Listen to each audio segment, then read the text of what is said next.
गांव के किनारे रामू ने अपने छोटे से खेत में पपीते के पौधे लगाए। लोग बोले, ये जल्दी फल देता है, पर संभालना मुश्किल है। रामू मुस्कुराया, मुश्किल में ही तो मजा है।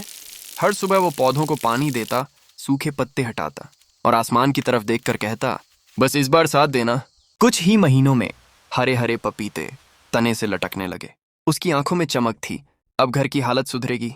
लेकिन एक रात तेज आंधी आई, कुछ पेड़ झुक गए, कुछ फल गिर गए। सुबह रामू खेत में खड़ा था, गिरे हुए पपीतों को देख रहा था।